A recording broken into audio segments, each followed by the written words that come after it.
So this is our second meeting. So what we had last time, overview of calculus, meaning you see the big picture of what calculus is, okay? What we're going to have for the whole term. The existence of calculus depends on the fundamental concept of called limit. Moreover, limit serves as the bridge to the gap between elementary mathematics or pre-calculus and calculus. Derivatives and integrals, which are the main ingredients of calculus, are based on the concept of limit. And these ingredients or tools in differential and integral calculus, again, namely derivatives and integrals, are actually functions. Okay? So functions play very important role in calculus. So as I mentioned, derivatives and integrals are actually functions. So we're going to have review of functions, short review. Okay, guys? So do you still remember what function is? Mr. Secretary, you can call a name. When I call your name, it means you have to call your classmates. It's up to you if you want to answer or you want to call a name of your classmate. Is that clear, Iho? Yes po, Professor. Okay. So what is calculus? Anyone? You can call a name. I mean, what is function? Sorry.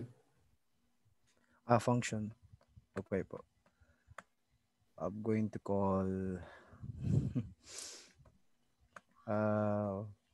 Pamela Chong po. Do you remember? I think it's yung relations. Like, so a function is actually a relation. Specifically, what relation?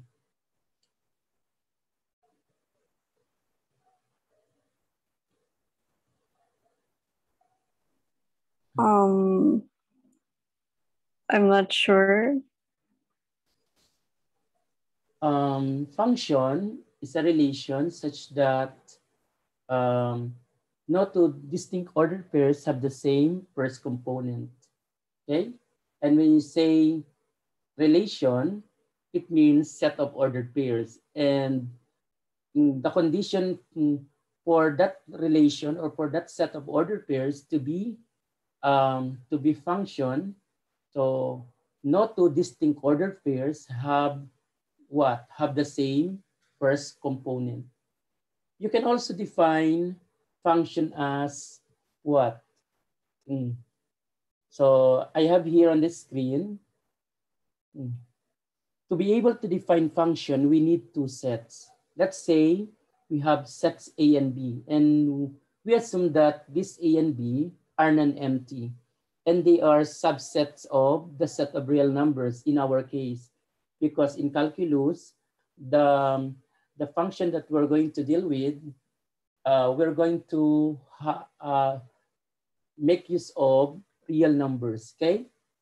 Now let A and B be subsets of let A and B be subsets of set of real numbers. A function from A to B is a rule that assigns to each element X that you can find in set A a unique element, meaning one and only one, a unique element Y that you can find in set B. Okay? So mathematically,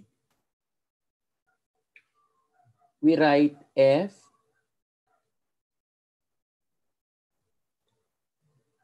is a rule that assigns to each X a unique element Y, okay? Where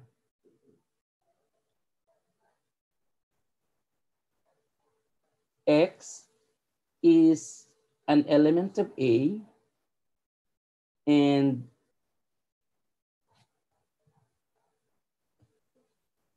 y is an element of B. So also A and B, in our case, subsets of set of real numbers. Okay? Or simply, we write y is equal to, in terms of equation, y equals f of x. So that is how we define function. And if we define function in this way, we call this real valued function. Is that clear, guys? Now, the reason why it's a real valued function, because for every real input that we have, we get real value for the function. And this real valued function that we're talking about is over the set of real numbers also. No? Now, function has two important set components.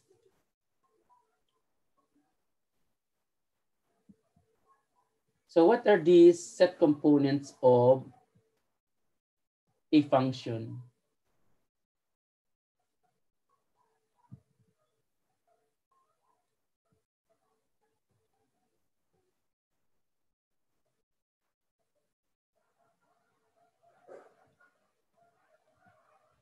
So number one, we have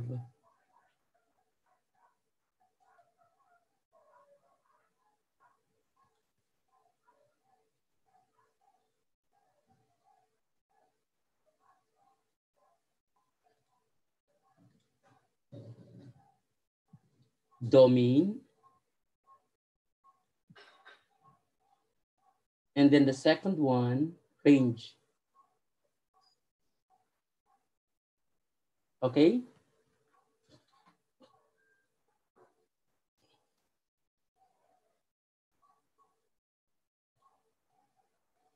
When you say domain, it means the set of all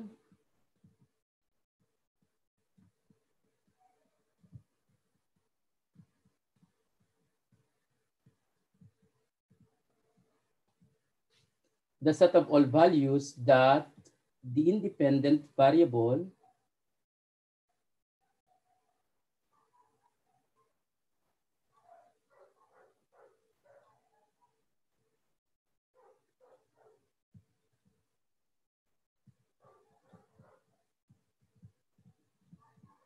takes, no? Or assigned to it. Is that clear, guys? Now recall that given y equals f of x, we call f here function name.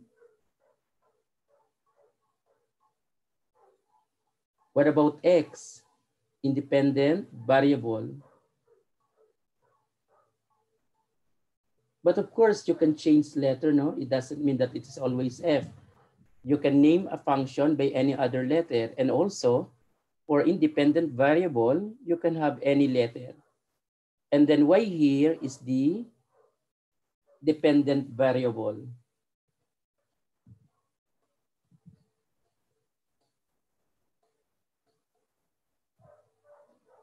Okay? Now, what about the range? Any idea of the range?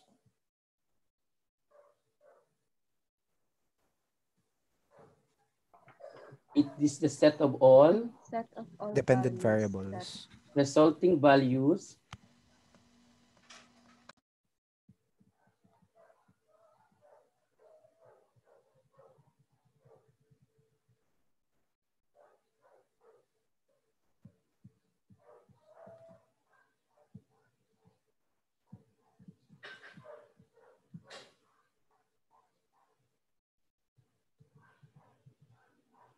of the dependent variable, okay?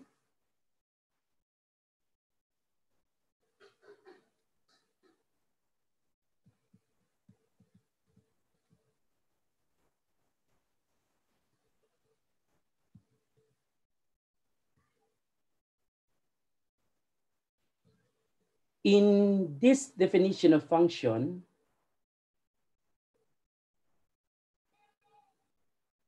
A is the domain.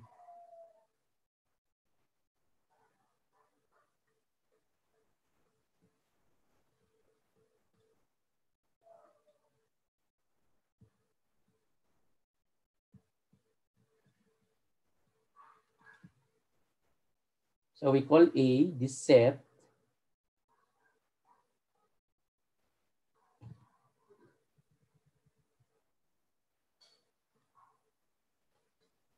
The domain of F.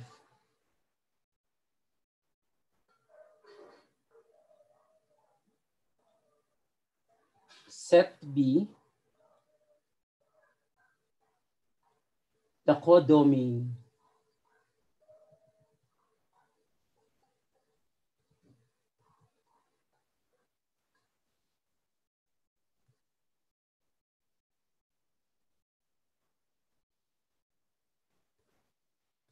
Because for every X that you choose, you'll remember you will get a unique element Y that you can find in B, but not sure that all the elements of B will have partners in what? In the elements in A, but guaranteed for every element in A, it will have a partner in B, and it is one and only one, okay? Now, those values of B, those values of Y that are in B, having partner with elements in A. So if you're going to collect them, you form what we call the range, okay? So in other words, range is subset of the codomain. Range of F is the subset of the codomain. Okay? And it is possible that the codomain is the range also. If all the values of Y taken, as you assign a value to X, it will have a partner in Y, and every value of Y will have a partner in X, then the range is the same with what? With the codomain, okay? So let us have some exercises.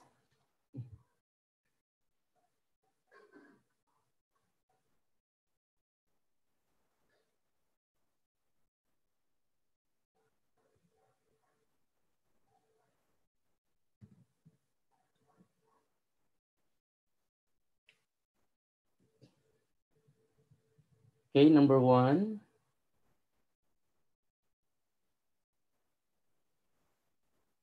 Find the domain and range of the given function.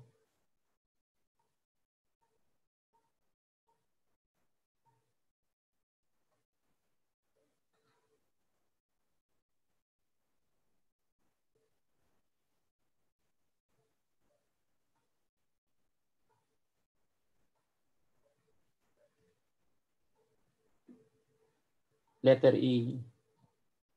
So let's say we're given this function.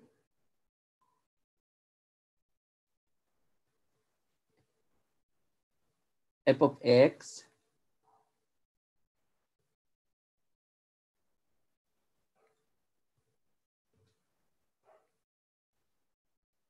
is equal to negative 2x squared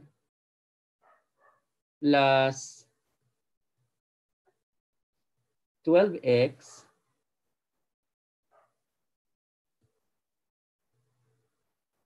then plus, let's say, or minus 18. Or let's say 18, or let's say 20, minus 20. Okay? So let's say we are given this function. So how do we get the domain of this and range also, no? Now, since this is a quadratic function, and we know that quadratic function is a polynomial function. And polynomial function, it takes any what? Any real number, no? For its input. So you can input any real number here. So the domain therefore is the set of what? The set of all real numbers. We denote it by this symbol, or using interval notation, we have negative infinity to positive infinity. What about for the range, guys?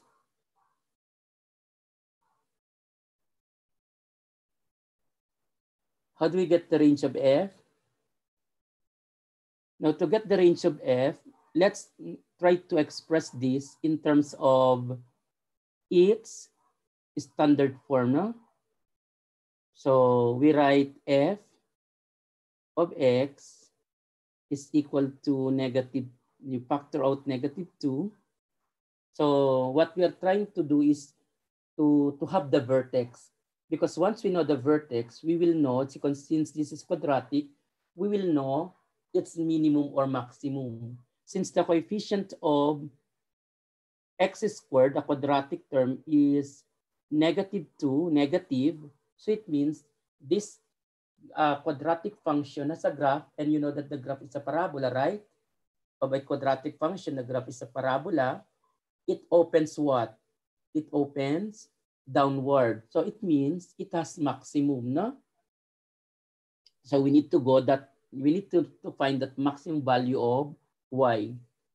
So factoring out -2, we have x squared inside, then minus 6x, and then plus.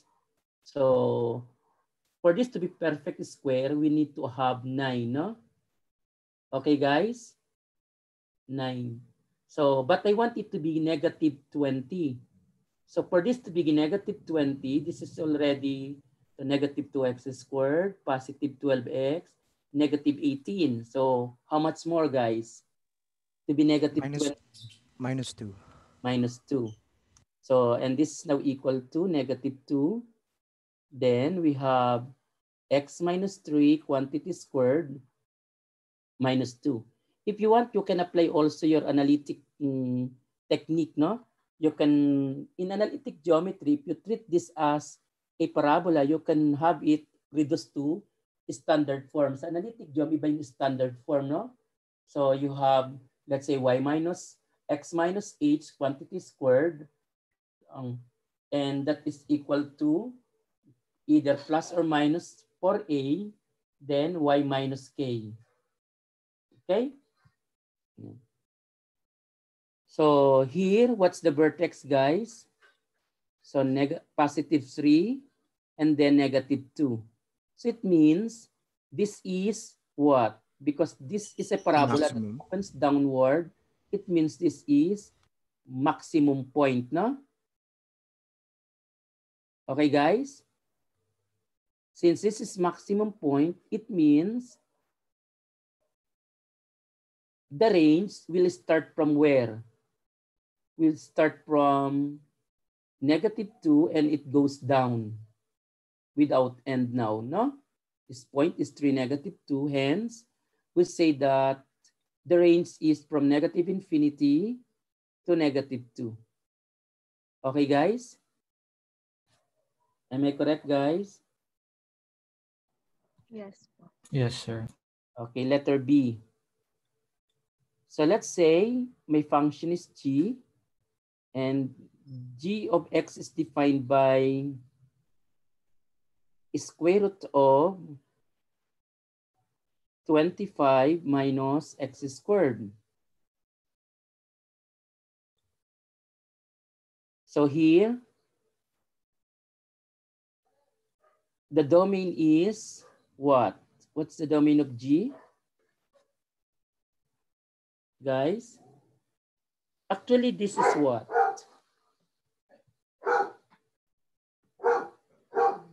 Part of what? The graph of this is actually part of a circle, na? Upper part. Still remember that?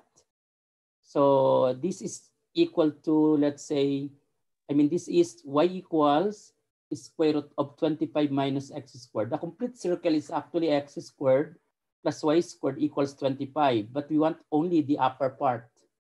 So this is the upper part of a circle. So upper part. So something like this. Okay? So the endpoints are supposed to be, so here -5 and here +5. And if this is the center, so this is radius. So if you rotate, it goes to a maximum of what? 5 also, no? So Yes this po. means this is 0, 5. Okay, guys? So the range, therefore, the domain Is from is a -5 closed to 5. interval, -5 to +5. Of course, another technique to find the domain is to equate the radicand 25 minus x squared, actually not to equate, to let it be greater than or equal to 0, no? We do not want the inside to be negative. So 25 minus x squared greater than or equal to 0. And then solve that inequality. And then for the range of G, so what's the range of G? So it is from 0 to 5, no? 5. Am I right, guys? Yes po. Yes, sir. What about this one, letter C? So let's have h of x, and this is equal to negative square root of 4x squared minus 9. What do you think about this one? What is the graph of this function, Mr. Secretary? What's the graph?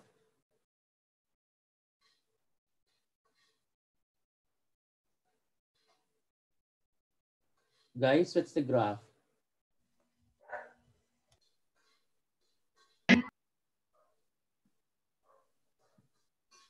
Guys, this is what? What did you learn in analytic geometry? This is part of hyperbola. Yes, it's the upper part or the lower part. Remember hyperbola that opens to the left and right.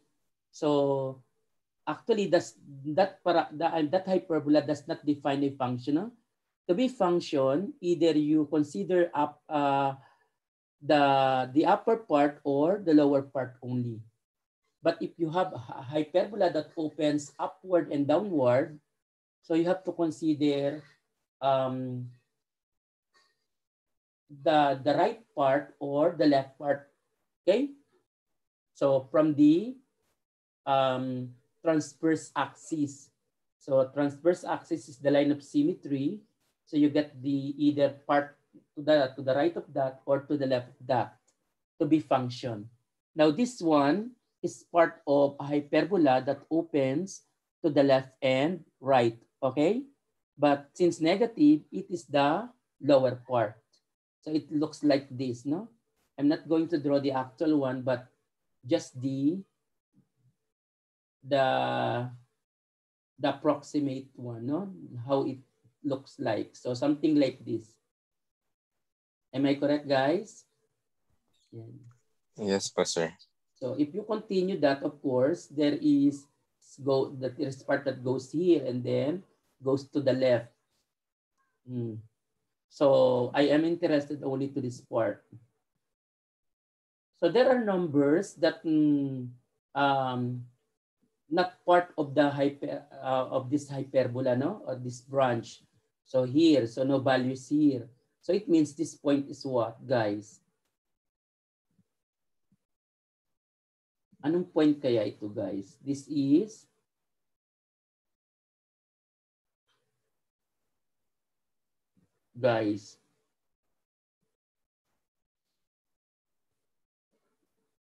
is it three halves, guys, or 2/3?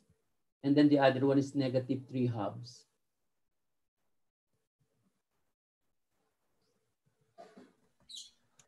Guys, what do you think? 3 halves po, sir. And 3 halves, no? So it means the domain is what? So to the left of negative 3 halves, including negative 3 halves. So that is negative infinity. Negative infinity. Negative infinity to to negative 3 halves. Negative 3 halves. Close interval. Union So with? Union with 3 halves to positive infinity. 3 halves to positive infinity. Yes po, Professor. Okay? Or you can make use of the technique of inequality, no? Solving inequality. So the radicand for x squared minus 9 is supposed to be greater than or equal to 0. And then you will come up with this as the solution. So what about the range? Guys. So for the range, so notice that negative infinity to 0 corresponds to 0, no? Yes. So if you have negative, you have 0. If you have 3, you have 0 also. 0, then it goes down. Negative infinity. Okay, so negative infinity to 0 po. 0. Okay, guys? Yeah. So that's for the range. What about if I have this function? Let us go back to f of x. And f of x is given by x plus 3 over all over 4 minus 3x. So what about this, guys? So this is a rational function. Huh? If you have a rational function, most of the time, there are vertical asymptotes, horizontal asymptotes. But of course, not all have this, no? But in many cases, rational functions have what? Have vertical asymptotes, horizontal asymptotes. Now, we do not want this to what? To cross the vertical asymptotes. Okay, so we avoid that. So the domain of f is equal to what? Is the set of what? Guys, the set of all real numbers except the set containing 4/3. Am I correct, guys? You can write this also in interpolation union. So we have negative infinity to 4/3 to less than 4/3 union with greater than 4/3 to positive infinity. Okay, guys? Yeah. What about for the range? Po. You can call name in case. So for the range, or what do you suggest? How to find the range? We solve this in terms of f of x or y, no? Let f of x be y.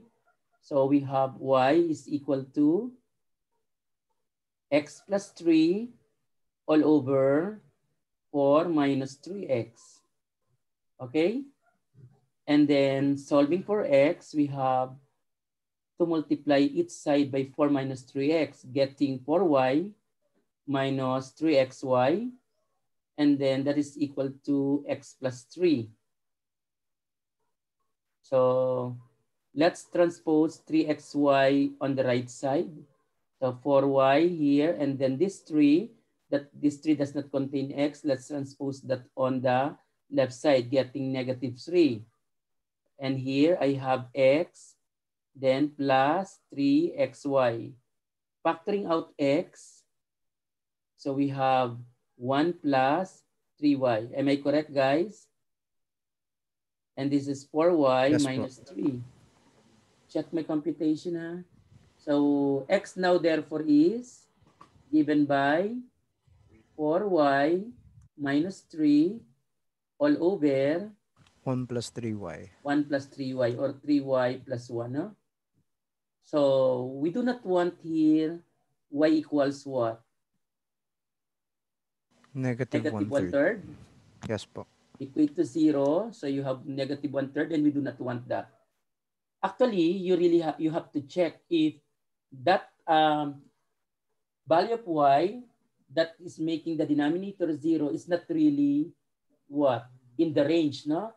Because sometimes it is in the range, the value of y that will make it 0. Because remember, horizontal asymptote is what? Can be intersected by irrational function when you draw the graph, no?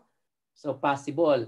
It is asymptotic somewhere, but possible it is intersected in a certain part, no? So you really have to check. But for this case, this type of function does not have horizontal asymptote. Okay? I mean, does not cross the horizontal asymptote, but it has a horizontal asymptote, negative 1/3. Y equals negative 1/3. But it is not intersected. No? So because there is no value of x that will give negative 1/3 for the value of y. So here, it is the set of all real numbers except the set containing negative 1/3. And then you can also write this in interval notation if you want, similar to the domain. Okay, guys, let's have this last one. E. We have f of x is equal to x over x squared plus 4. What about that, guys? What do you think the domain of this? Mr. Secretary, what's the domain?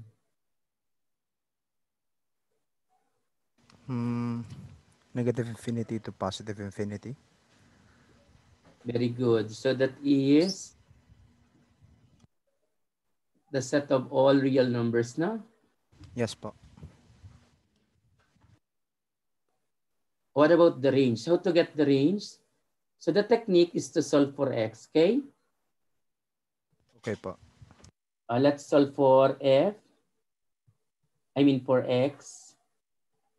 So we have, let that be equal to y, that f of x, x over x squared plus 4. And solving for x, we have x squared y plus 4y is equal to x. Since this is quadratic in x, so let's apply a quadratic formula to solve for x, no? So we have y is our a, here relative to x squared, a, then x squared. Our b is negative 1, then multiplied by x, and our c here is 4y equal to 0. Again, our a is what? Our a is x is Y. y. Our b is negative 1. Negative 1. And c is 4y. Okay, guys? Now, how do we write quadratic formula? X is equal to negative b, negative of negative 1, plus or minus square root of b squared. 1 minus 4 AC. So times 4y. Okay? Meron pang kulang ako. Y po. Y Times also. y, no? 4a. Let me start with a. 4y times c. So 4a c.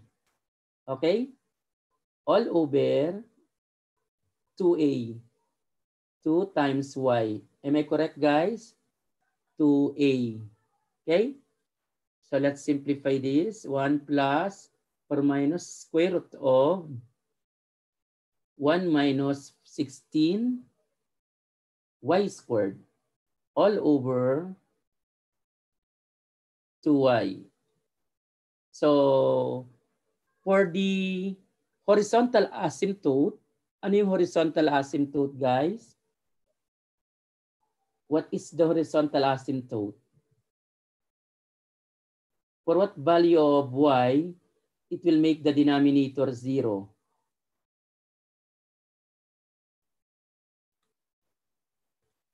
Y equals 0, right? Mr. Secretary. Others can reply, ha? Oh, y equals 0, right? This is horizontal Yes, asymptote. sir. Let's check if this horizontal asymptote will not be intersected or whether it is intersected or not, no? So is there a value of x that will give you y equals 0? Guys, what do you think? So let's substitute. When y is 0, can I have a value for x giving y equals 0, guys? So this is what? Sorry. 0 is equal to x, or x is equal to 0, no?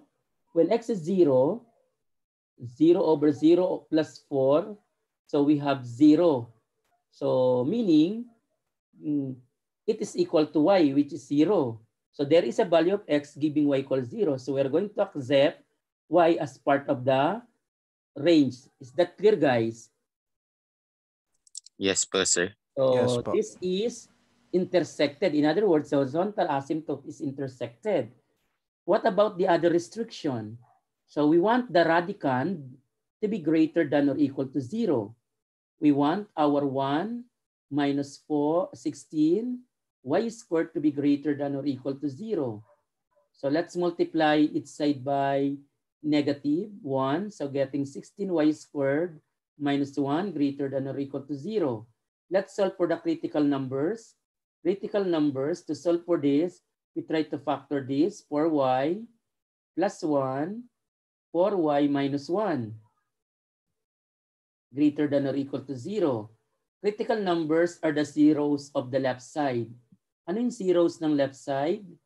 Negative 1/4, positive 1/4. Since this is of this form, so you must be familiar with the solution set of this. So, okay? I multiplied by negative, no? So this is supposed to be less than now. Remember, inequality, if multiplied by negative, so the symbol of inequality is reverse, right? So if you have this inequality, the solution set to this is what? What's the solution set? In between negative 1/4 and 1/4, including negative 1/4. Okay, guys? So that's the solution set of that. You can verify this using sign chart. Professor? Yes? At 4y plus 1, 4y minus 1, is it still greater than 0 or is it less than 0? Either this one. You see, I have to change that Okay po. because I changed this. Okay now? Yeah. So the solution of this is negative 1/4 to 1/4, no? This closed interval. Hence, what is now the range? So what's now the range? Going back. Therefore, the range is what? Negative 1/4, closed interval, negative 1/4 to 1/4. Okay, guys? And let's check if this is included, the y equals 0. Okay. So it's included now there. So no problem anymore. Okay, guys? So we have to include y equals 0 here. And it's there. Okay? Did you get that? You can verify this by perhaps by having a software and do you draw the graph, or you use the technique of your analytic geometry.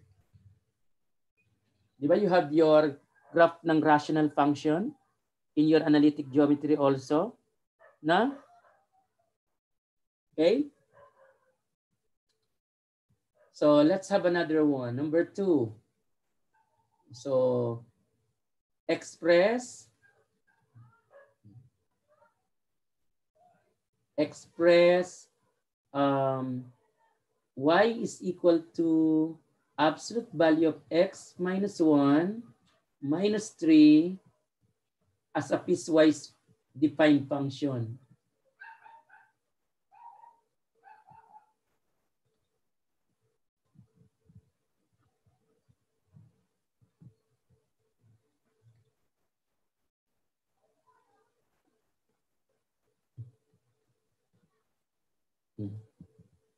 So how do we define this as a piecewise defined function, guys?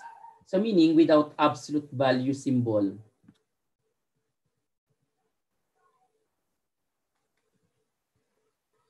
So what we do, we apply the definition of absolute value, no? Okay, guys? So how do we define absolute value, guys? Absolute value of x minus 1, it is equal to, if your x is to the left of 1, so you what? You negate this, so 1 minus x. If x is left of 1. If your x is greater than 1 or equal to 1, so you have x minus 1. Okay, guys? So your equality can be placed also here if you want. X is less than or equal to 1, but normally we incorporate it in the second one. So this is now equal to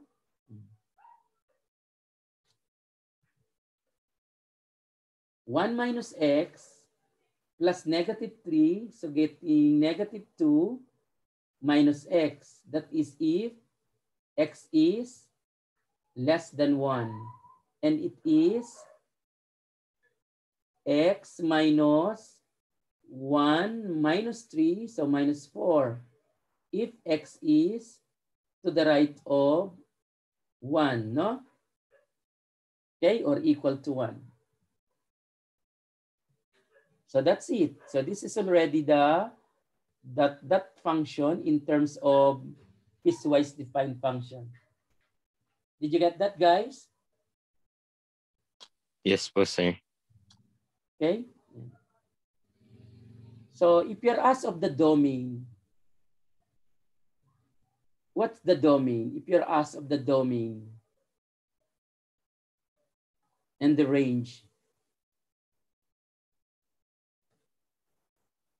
Now, absolute value is defined for any real number, no?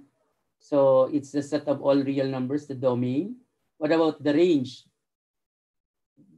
X minus 1, absolute value, the minimum value of this is what?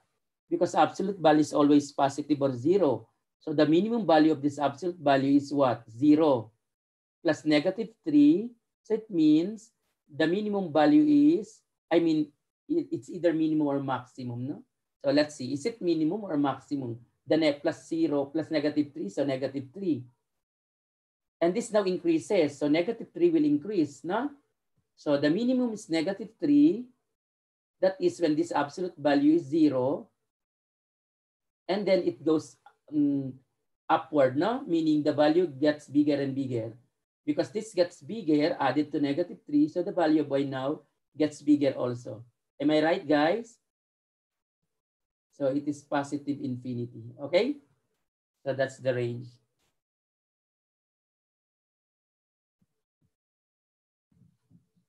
Number 3. So we have y is equal to this greatest integer function. Still remember greatest integer function?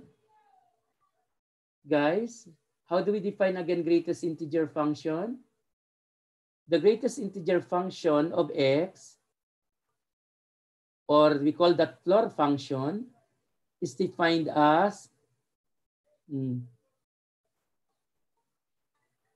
n is less than or equal to x, but x is less than n plus 1. So meaning it is an integer where n is what? An integer. Okay? So again, the greatest integer function of x is defined as x is greater than or equal to the integer n, but less than the integer n plus 1. So for instance, if I'm going to assign value, if I have 2.7, what's the value, guys? So what is that integer that is greater than or equal to 2.7? So this is what? Between 2 and 3. But what is that integer greater than or equal to 3? So it is, between 2 and 3. Sorry, 2 and 3. So what is that integer greater than or equal to 2, no? So it is 2. Okay? So 2.7 is 2. If I have negative 2.7, what's the value, Mr. Secretary?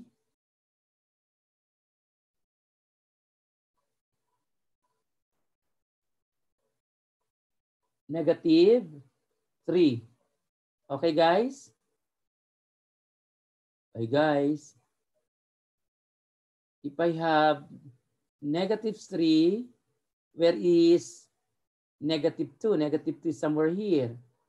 And negative 2.7 is, I think, about here, no? So this is 2.7 negative. So remember, greatest integer function, we pull it down. So, or we pull it to the left. So from this point to the left is negative 3. So this is Professor, negative 3. I Okay? don't think Yes. we've encountered this lesson before po. In GenMath, no? I don't think so po. I think so. In GenMath. So anyway, that is how it is defined.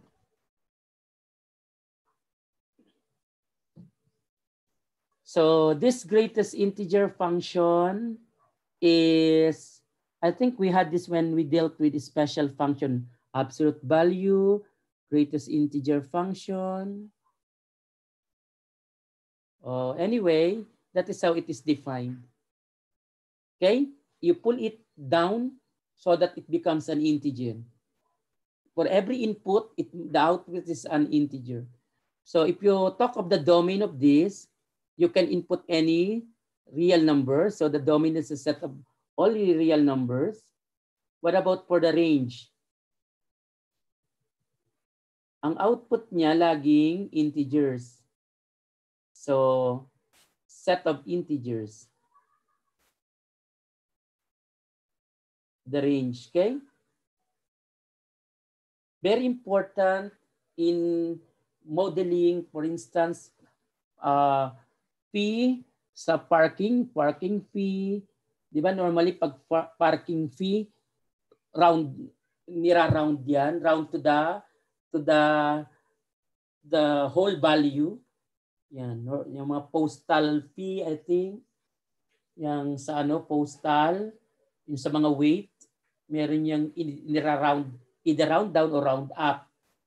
Then, sa pag-compute ng what you call this, ng pag-compute ng what are other uses of this? Sa age, pag sa insurance, no? Ang kino-consider mga whole number lagi ang age, hindi naman sinasama ang decimal part, no? O yung months natin. Okay? Yan. The graph of this, so if you're familiar with the graph, or if you are not familiar, in case, this is how it looks like.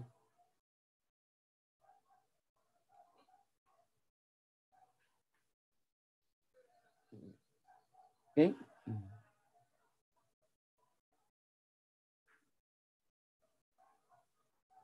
So let's say I will graph up to this only, hanggang up to this perhaps. Yeah.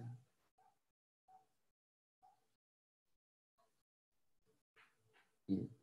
And then 1, 2, 3. 1, 2, 3. Okay, so let's have this value. Open here. Open here. Close here. Open, close here. Open here. And then goes up, close, open here. And then close here. And so on. So I connect. Pero to the right, open. So this is how it looks like. And then open here. Close here. Open here. Close here. So that is how it looks like, the graph. Okay, guys? And then close here. Okay. And so on, of course, no?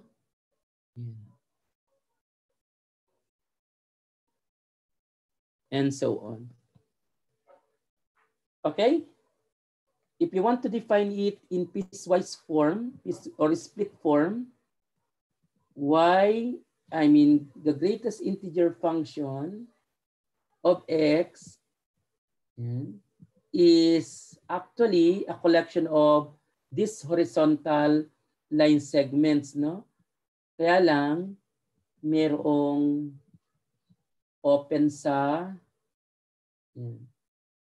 so we have, it is 0, -1, -2, and so on. +1, +2, and so on. If it is 0, if x is between 0 and 1. It is -1 if x is between -1 and 0. -2 if x is between -2 and -1. Of course, and so on, no?